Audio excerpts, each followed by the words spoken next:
Tell you what, guys, you might not believe, I might not believe. Those guys over there across the river, they believe, and they're showing it in the coolest way. Good afternoon. Good Monday afternoon. I'm Dejan Kovacevic of DK Pittsburgh Sports. This is the new Double Shot Show. Comes your way at 4 p.m. Eastern Time every weekday. Steelers 37, Jets 15. Let me say that one again. Yeah, I thought you did. Steelers 37, Jets 15. Those guys are enjoying it. And as corny as this term is, what I sensed in that locker room afterward more than anything else was joy, uncommon joy at that. And you know what? You got to see a lot of it yourself, whether you were in those yellow seats or whether you were even just watching from home. Mason McCormick out there doing finger guns at the Jets. Rookie guard thrust into action because of an injury to James Daniels. He's got finger guns going. And then, if you haven't seen this video, it's incredible. He then backs up and realizes that he hasn't done enough finger guns. So he gets even more demonstrative about it. I asked the kid afterward, like, you know, what is that? Mason McCormick, you look like you enjoy football. Yeah, I do. I mean, it's the best game in the world, and to go out there and have a game like that, playing with all my really close friends, it was fun. Are you starting to get a good vibe here, or am I late on that? Or I've had a good vibe here. Yeah, I mean, my teammates work so hard, and we just put in the work, and so we have that confidence, and that was a ton of fun. So he's doing the finger guns, and Ryan McCullum, who got the emergency start at center because of Zach Frazier's injury, he's out there, and he starts with his own finger guns. Najee Harris scores a late touchdown, goes over the short fence beyond the end zone on the south side of the stadium, and just has a seat. Like with the fans, and a bunch of them, including, of course, McCormick, head over there, and they're having fun. And Russell Wilson's having fun. Pat Freiermuth, I go over to him after the game. He has a corner area of the locker room that's kind of to himself behind this one pillar, and I see him just sitting there kind of quietly. And he says to me, "This was an honor to be part of this game. These are not normal things that I see and hear around this team." I go to Patrick Queen. He tells me that this defense, because he's the Mr. Green Dot, you know, and everything, and he knows what everybody's supposed to be doing, including himself, and he's going over some of his own mistakes and some other mistakes that happen along the way. And he said, you have no idea how much better this defense still can and will be.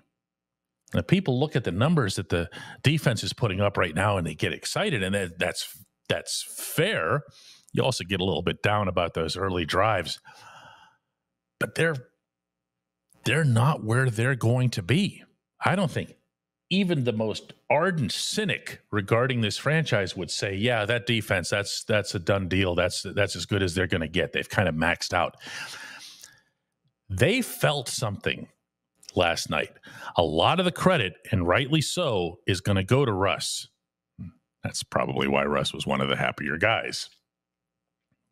But it's really been building more than anything over the course of a few weeks. Even at the quarterback position, knowing that you have Russ and you have Justin Fields gives you twice as many weapons as most teams have at the game's most important position.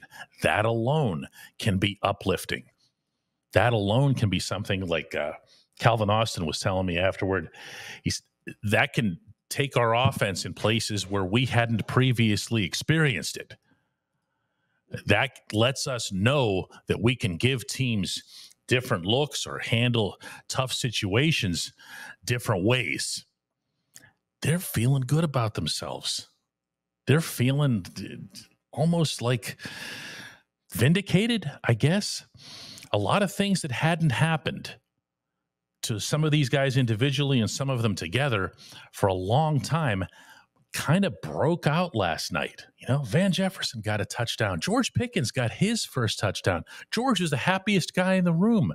That's never the case. George was beaming in every direction. You know why? Because he finally had somebody just throwing prayer balls up for him. He loves that. They're 5-2.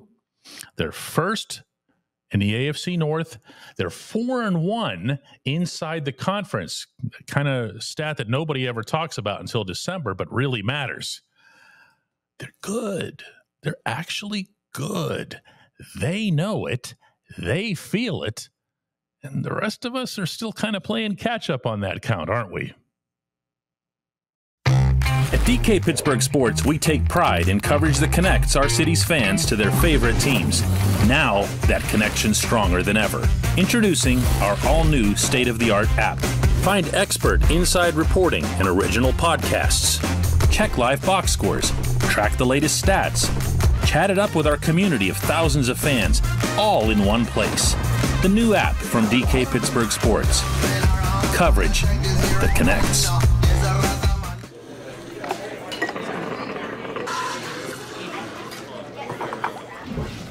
Joined now by Chris Halleck, and all this happiness and joy and warm and fuzzy.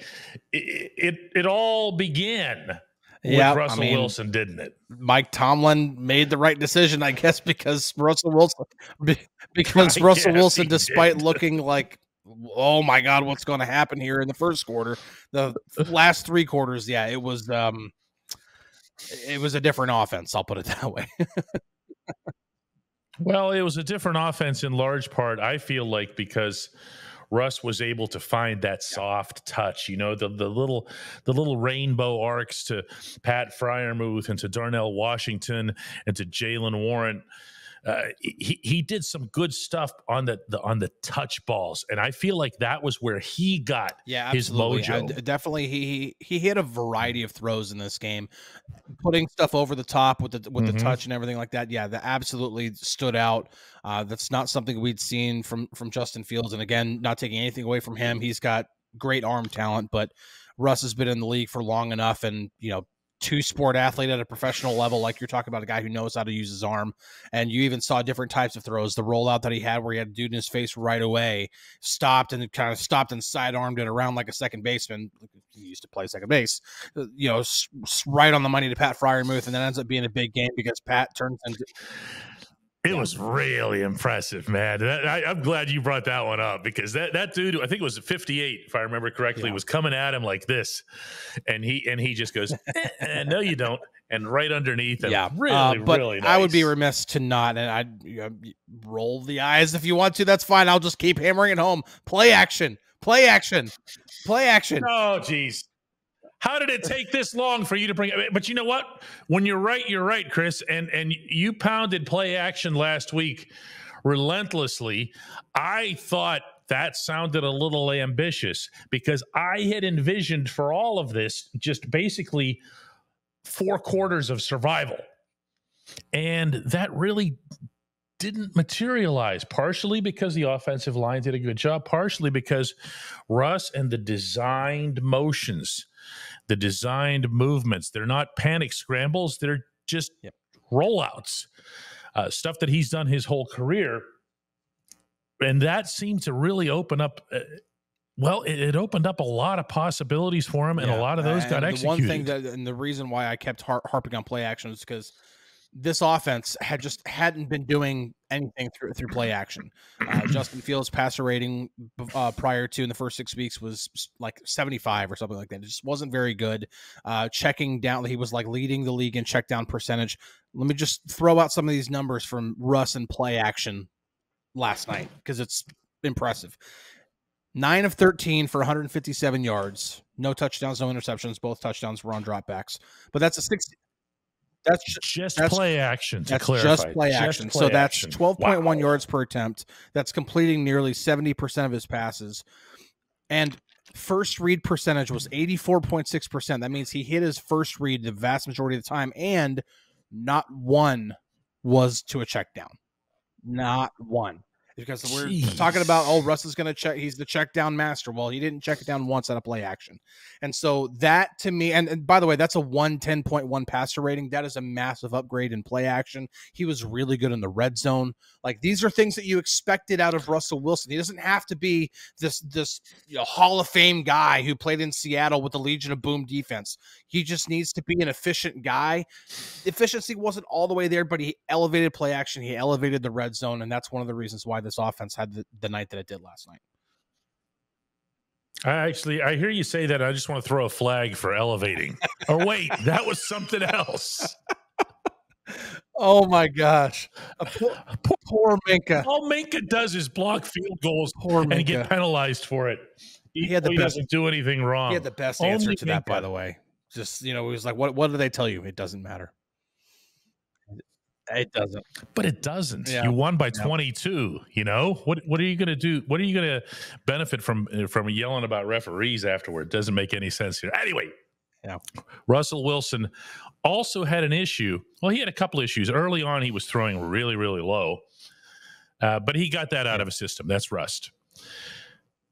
He also didn't have a whole lot of zip on the deep ball. They were underthrown. I understand where they would have been deliberately high in some cases to just give George a chance to win it. And George Pickens, to his inestimable credit, did win those. He was unbelievable. But, you and I have seen Russ training camp and in practices and everything else here. He doesn't struggle to throw a deep ball. So, I don't know if it was nervousness, rust, combination of, honestly, I would just probably chalk it up as the fact that that's the first meaningful game he's played in, 10 months. I mean, that's probably it. That's you'd like to say that's what it is. That's why I'm kind of looking forward to next week's game, because now I want to see, does he kind of pick up where he left off? Is like, okay, was that first quarter just like, okay, that's just the first time he's played football in a long time. So maybe he just had to knock off the rust, and my God, there was a lot of it. But if he if he kind of picks up where he left off next week, and he continues to kind of hit these touch passes, and he's making completions off of play action, and he's getting the ball in the end zone when they get inside the 20-yard line, like, okay, then maybe this is actually something here. Maybe Mike Tomlin really was right after all to stick, with this decision to make Russ his QB1, and even when Justin Fields is 4-2, that he's still going to stick with that guy, because as he apparently told Jay Glazer, he's trying to win a world title, not just win football games. When I look at the Giants, the next opponent, the first thing that jumps out to me is their pass rush. They're not very good at many things, but they're good at that. And I have a feeling that that's going to be a different type of challenge, not just for Russ, but for the offensive line, for everybody. And I don't know, especially after watching film of this game last night, that the Giants are going to say, yeah, let's just do it like that. Let's just let him roll out and throw from where he wants to. It's going to require adjustments on a lot of people's parts, and it's going to require maybe some of that survival component. But I think one of the other ways that they can combat this is that it doesn't just have to be the Russell Wilson show. The Steelers also ran the ball pretty effectively last night. There was a period of time in which they weren't getting exactly what they wanted on the ground, but they stuck with it. And it was another one of those situations where they just wore down the defense, and then eventually in the second half just had their way with it. And Najee is running. I mean, the past couple of weeks, he's just been significantly better. And now Jaylen Warren is getting his burst back. And that's where I'm like, okay, remember, this offense is still built on the running game. And so if these two get going, along with what Russ can unlock in play action, I'm not trying to say this is going to be the 2019 Titans, in which Arthur Smith, they make the switch from Marcus Mariota to Ryan Tannehill, and then all of a sudden the Titans turn into one of the best teams in the NFL. Not going to say that's going to happen here, but it just seems like maybe the dam didn't break all in one piece, but maybe we're starting to see the cracks in the foundation of that dam, and now maybe just maybe it's going to start to. Yeah, that's certainly how they were talking about it last night. Calvin Austin telling me that he said, I don't think people realize how much better this all still can be. So maybe he'll be right about that. When we come back, J1Q.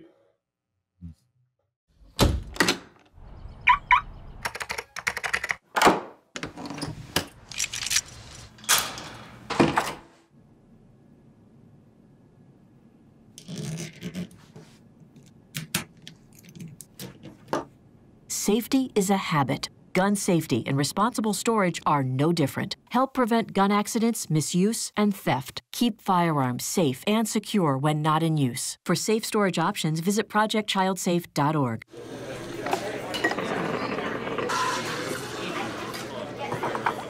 Time now for J1Q. That stands for just one question. And we go to Michael Manarino and Irwin. Hey, DK. Mike here. No idea what to think after this one. Quite excited. On the one hand, the first half felt like, year 4 of no offense and no offensive line and no passing game. And yet they put up across the whole game over 400 yards against a top 10 defense, which is just, quite frankly, incredible. I guess my question for you is this team for real? Woo. I guess I could pull a Corliss Waitman on you here and just punt till next week, and let's see how they do against the Giants and that terrific pass rush that they've got.